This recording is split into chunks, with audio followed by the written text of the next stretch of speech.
Bale ಆಗ್ಬೇಕಾ ಬೇಡ? Madam ತಪ್ಪಾಗಿದ್ರೆ ಶಿಕ್ಷೆ ಆಗಲಿ, ಬೇಲ್ ಆಗದೆ ಆಮೇಲೆ ಬೇರೆ ಪ್ರಶ್ನೆ ಅದು. ಫಸ್ಟು ಶಿಕ್ಷೆ ಅನುಭವಿಸಿದ ಮೇಲೆ ಬೇಲ್ ಆಗಿದ್ಮೇಲೆ ಅಂದರೆ ಬ್ಯಾನ್ ಮಾಡೋದು ಬೇಡ ಅಂತ ಅಷ್ಟೇ ಕನ್ನಡ ಇಂಡಸ್ಟ್ರಿಯಿಂದ.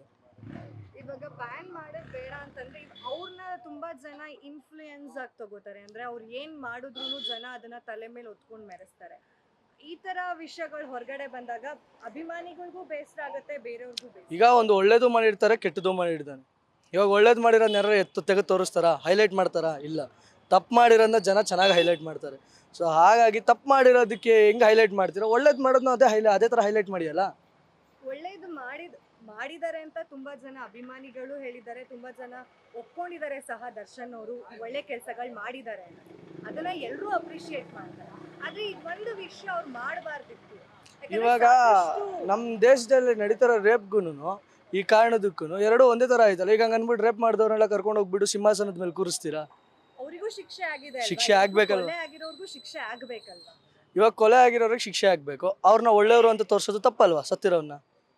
ಇವಾಗ ನಾವು ಅವ್ರನ್ನ ಒಳ್ಳೆಯವರು ಅಂತ ಯಾರೂ ಇಲ್ಲಿ ಹೇಳ್ತಾ ಇಲ್ಲ. ಯಾಕಂದ್ರೆ ರೇಣುಕಾ ಸ್ವಾಮಿ ಅವ್ರು ಮಾಡಿರೋದು ತಪ್ಪಿದೆ.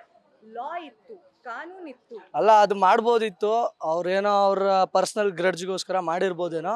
ಬಟ್ ಅವ್ರು ನಾರ್ಮಲ್ ಆಗಿ ಗೌರ್ಮೆಂಟ್ ರೂಲ್ಸ್ ಪ್ರಕಾರ ಹೋಗಿದ್ದಿದ್ರೆ ಈಗ ಇಷ್ಟೆಲ್ಲ ಆಗ್ತಾ ಇರ್ಲಿಲ್ವೇನೋ ಅಭಿಮಾನಿಗಳಿಗೆ. ಆದರೆ ಇದು ನಡೆದಿರೋದು ಒಂಥರ ಸಾಗಿದೆ. ಅದಕ್ಕೆ ಒಂದು ಎಚ್ಚರಿಕೆ ಮಾಡಿ ಬೇಲ್ ಹಾಕಬೇಕು ಅಂತ ನಮಗೆ ಅನಿಸ್ತದೆ. ಅಂದ್ರೆ ತಪ್ಪು ಮಾಡಿದರೆ ಶಿಕ್ಷೆ ಆಗದೇನೆ ಬೇಲ್ ಆಗ್ಬಿಟ್ರೆ ಶಿಕ್ಷೆ ಆದರೆ ಪ್ರಶ್ನೆ ಮಾಡಿ ಕೇಸ್ ಏನಾಗುತ್ತೆ ನೋಡಿ ಮಾಡಬೇಕು. ಯಾಕಂದರೆ ಅವರು ಮಾಡಿದ್ದು ಅನ್ಯಾಯ ಇದೆ ಇಲ್ಲ ಅಂತಲ್ಲ, ಅದಕ್ಕೆ ತಕ್ಷಾಗಿ ಏನೋ ಒಂದು ಮಾಡಬೇಕು.